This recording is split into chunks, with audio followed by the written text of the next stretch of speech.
Hello, everyone. Welcome to The Writing Cabin with Tarah Benner.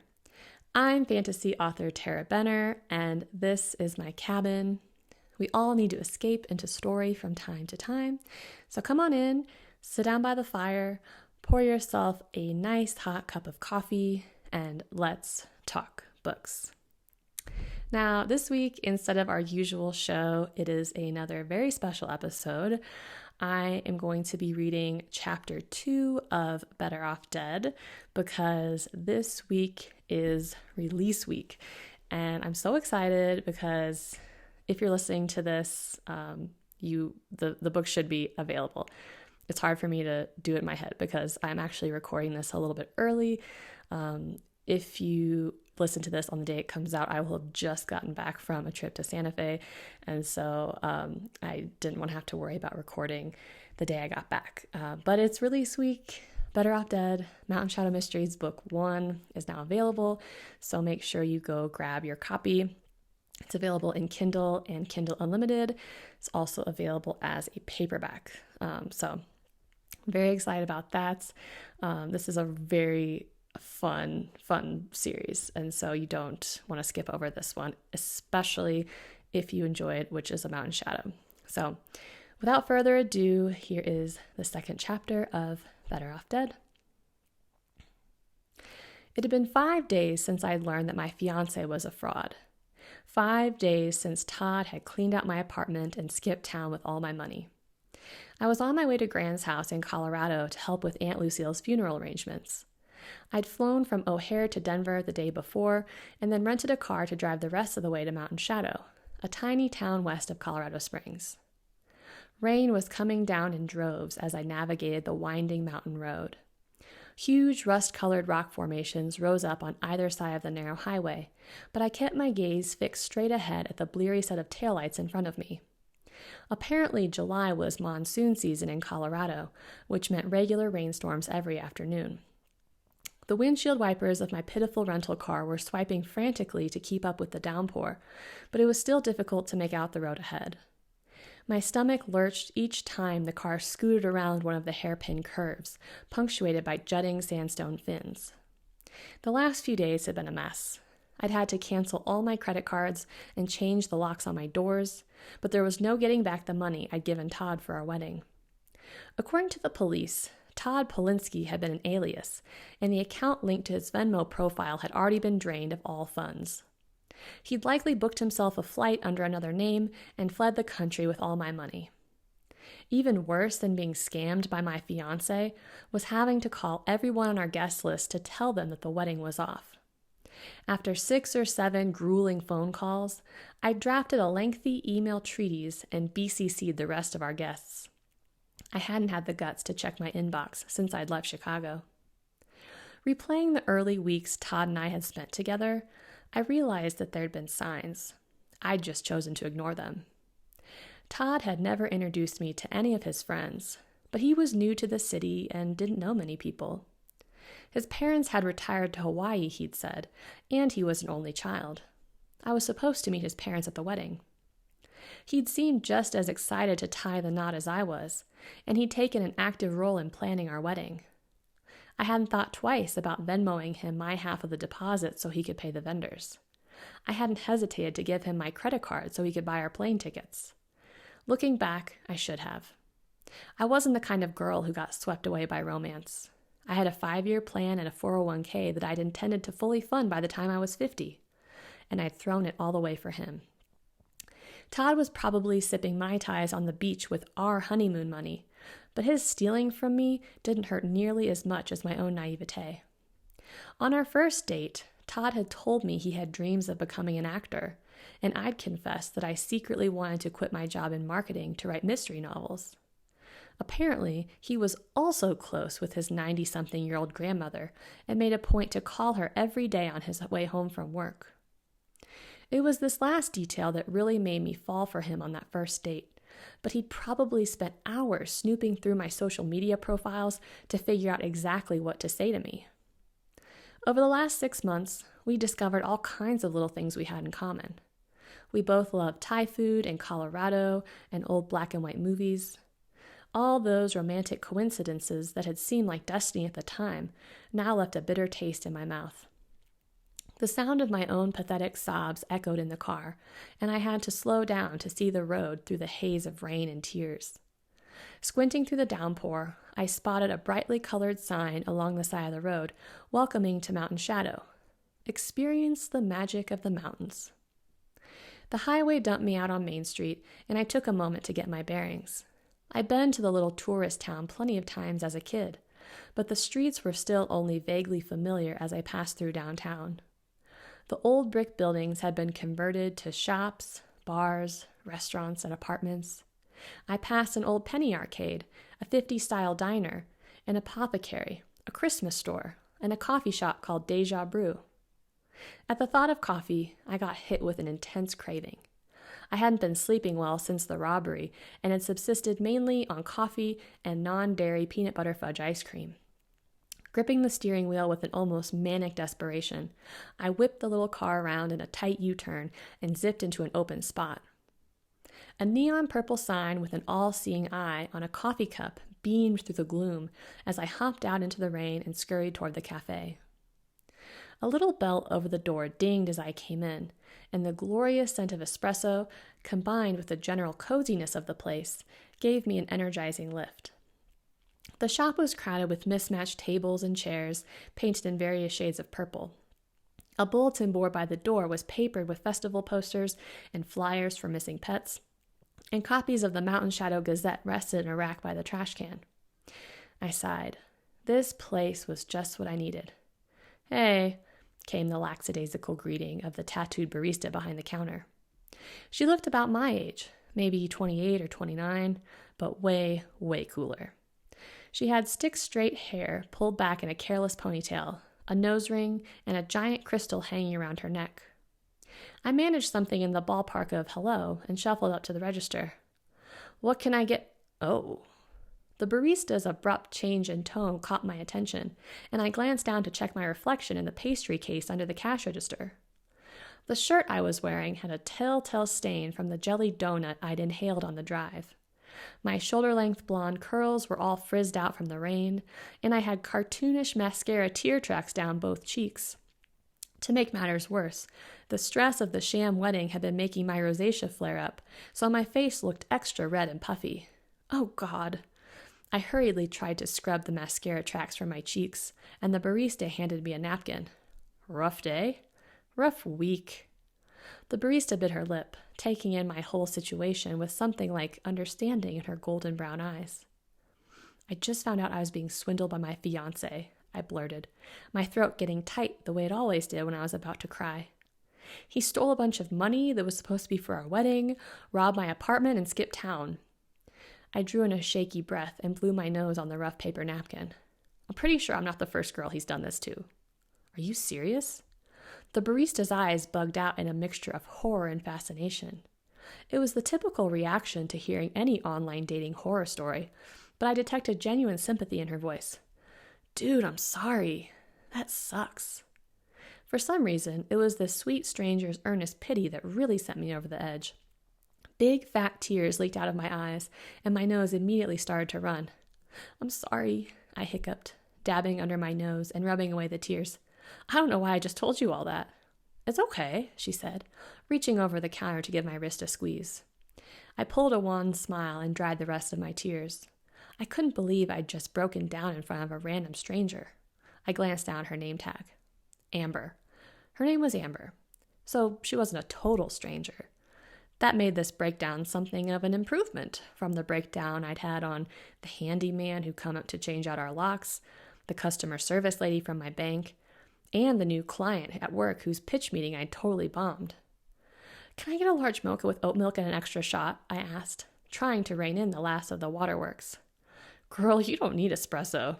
You need, the opposite of espresso." A little rush of panic flared through me at the thought that my drug of choice might be withheld, and fresh tears welled up in my eyes. "I'm kidding," Amber cried, hurriedly patting my hand. "Oh, I'm sorry. Bad joke. I'm such an idiot. Girl, I've got you. Just one sec." I sniffed and handed over my shiny new credit card. "Thanks." Amber rang me up in 2 seconds flat and started making my latte with practiced efficiency. As I watched her pour the milk and tamp down the espresso, my phone buzzed for the 100 millionth time. A deluge of notifications and reminders crowded my screen. 8:30 a.m. Submit revisions to slide deck. 9 a.m. Lucky Chow rebrand brainstorm. 11 a.m. Team meeting. 12 p.m. Lunch with Todd. 2:30 p.m. Phone call with caterer. I also had no fewer than 200 unread messages. Most of them were from friends and family I disinvited from the wedding. The rest were from clients and coworkers, though after my little breakdown at the pitch meeting, my supervisor had suggested that I take some time off and come back once I was ready to play ball. I knew what that meant. Either I came back focused, refreshed, and full of brilliant ideas, or I was out for good. I sighed and shoved my phone back into my pocket. I needed to delete any wedding-related appointments. Seeing those reminders felt like a punch to the stomach every time they popped up. "So what brings you to Mountain Shadow?" asked Amber over the whir of the espresso machine. "Oh, my aunt died." She looked up, and something like a spasm passed across her face. "Oh my God, I'm so sorry. You have the worst luck." I shook my head and tried to smile. "It's all right. She was my great aunt. She was 98, so she lived a pretty good life. I'm just here to help my Gran make the funeral arrangements and get her estate settled." "That's nice of you." In truth, I wasn't sure if I was doing Gran a favor or if it was the other way around. I couldn't stand to stay in Chicago with nothing to do but sit around trolling dating apps for anyone who looked like Todd. I needed somewhere else to focus my energy. I needed a to-do list. "Who's your grandma?" Amber asked. "Virginia McCrithers. She goes by Ginger mostly." "Why? Do you know her?" I knew Mountain Shadow was a small town, but I wasn't sure if it was that small. Amber snorted. "Everybody knows Ginger." She waggled her eyebrows and handed over my mocha. "You're doing God's work." An unexpected laugh burst out of me, making me forget my misery, if only for a second. I grinned and stuffed a couple of bucks into the tip jar. "Thanks for the drink. I'll see you around." "I'm sure you will." She nodded at the mocha. "I know a junkie when I see one." I shook my head and ducked out of the coffee shop with a wave.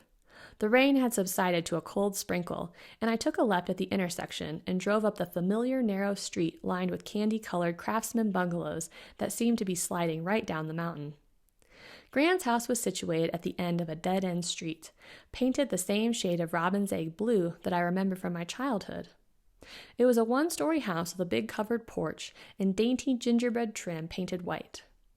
An orange Ford Pinto with a little American flag on the antenna was parked in the narrow driveway.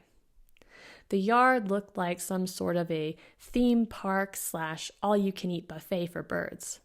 Stone bird baths, hanging feeders, and whirly rainbow yard ornaments crowded the footpath leading up to the front door. The rain had nearly abated by then, and a few hummingbirds were flitting around the feeders. The sight made my chest ache with nostalgic comfort. Grabbing my purse and my giant magenta Filofax, I headed up the front walkway. The bulky planner might have been old-fashioned, but it was how I organized my life. True, a coworker had once called my color-coding highlighting system borderline psychotic, but seeing things written out and organized gave me a sense of calm. As I picked my way around the garden path, I braced myself for whatever sort of mood Gran might be in. Something had happened between her and Aunt Lucille around the time my grandpa had been killed, though no one in my family would tell me, or even seem to know, exactly what that was. I figured Gran might be having a hard time coping with her sister's death, since she and Lucille had been on the outs. Halfway to the door, I realized I had no client meetings to prepare for and no wedding to plan, and therefore no need for my bulky Filofax. But before I could double back to leave it in the car, the front door of the house burst open, setting the hummingbirds flying. Gran was not a tall woman, perhaps 4'11" in shoes, but she made up for it with the loud clothes she wore. She was resplendent in a red velour tracksuit with sparkly silver stripes along each leg. Her cloud of white hair was somewhat contained by the stretchy band of her purple rhinestone visor, and she was wearing the most enormous pair of wraparound sunglasses I'd ever seen in my life. "Is that my granddaughter?" Gran exclaimed, peering at me from over the top of her sunglasses. "It's me." A wide grin spread across my face, and my whole body sagged with relief. Gran was 6 years younger than Aunt Lucille, but she was still in her 90s. I had been worried that she'd seem older and frailer than the last time I visited, but she looked the same as ever. "Good to see you, honey," Gran gushed, meeting me halfway and wrapping one bony arm around my waist. I gave her a gentle squeeze around the shoulders, reveling in her familiar perfume of cinnamon, clothes, and clean-smelling shampoo. "We need to get a move on," she said in a brisk tone, pulling out of the hug and fishing around in her purse. "We're going to be late." I glanced down at Gran's dazzling white Skechers, which were what she called her going-out shoes. I frowned. "Late for what?" "We're supposed to meet the attorney who was managing Lucille's estate, if I can ever find a house key." "Oh," I said, feeling awkward.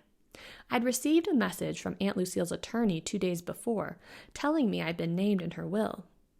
In his message, the attorney had said he'd mail me a physical copy of the document, but I'd left town before it had arrived, and he'd been in court the day I'd called back to discuss the details of my inheritance. "I need to return the rental car." "Oh, you can do that later. Let's take the Pinto. Snowball likes the Pinto." As if on cue, a little white dog came bounding through the open front door, a West Highland Terrier who, I suspected, lived better than most humans. "Hey, Snowball," I crooned, bending down to scratch him behind the ears. Snowball opened his mouth in a happy pant, and his big pink tongue lolled out. "He's looking good," I told Gran, taking in his glossy white coat and bright brown eyes. "What have you been feeding him?" Snowball hadn't been looking this good on my last visit, and I'd been worried he might not be long for this world. "Lucky Chow and Vienna sausages, mainly. That's Snowball the Fourth." Gran gestured up to her front lawn, where 3 tasteful little resin headstones shaped like dog bones were lined up in a row. "Oh," I grimaced. "Sorry, Gran. I didn't know. R.I.P. Snowball the Third." Gran nodded solemnly and scoffed to herself. "I don't know what I did with that darn house key." She shut the door and shuffled out toward her car, moving with surprising swiftness for such an old woman. "You'll have to drive. The Colorado Department of Motor Vehicles has kindly requested that I abstain." "From driving?" This was news to me. Gran had always driven herself everywhere, despite her advancing age. "Abstain until when?" "Just until I die," she said cheerfully, opening the passenger door of her car so Snowball could hop in. "I thought you couldn't find your keys." "Just the house key," said Gran impatiently. "The car key's in the ignition." "Gran, you shouldn't—" "I keep hoping someone will steal this old thing so that I don't have to fiddle with selling it," she said in exasperation. "No such luck." Snowball hopped into the back, and Gran lowered herself into the passenger seat with a little grunt of exertion. "You know, back in my day, you couldn't leave the key in an unlocked car on Main Street without worrying that someone might steal it. But young people have gotten so lazy, they don't even want to do that." I snorted and walked around to the driver's seat, pausing with my hand on the door handle. They wouldn't have yanked Gran's license just because of her age, would they? There had to have been some incident that had led to her license being revoked. I decided to ask her about it the next day after her soaps. She was always in a good mood then. "Any idea why the attorney wants to see us in person rather than just mailing the will?" I asked as I climbed into the seat, which was jammed up so close to the steering wheel I had a hard time maneuvering my knees. Gran turned to me and furrowed her brows. "Caroline, I hardly had any idea why Lucille did anything. You may not know this about your great-aunt, but she was an eccentric woman." Gran turned back toward the tiny side mirror and adjusted her rhinestone-encrusted visor. "Be glad you take after me." All right, that is it for Chapter 2 of Better Off Dead. The entire book is now available on Amazon, so please go over and grab your copy. I will see you all next week.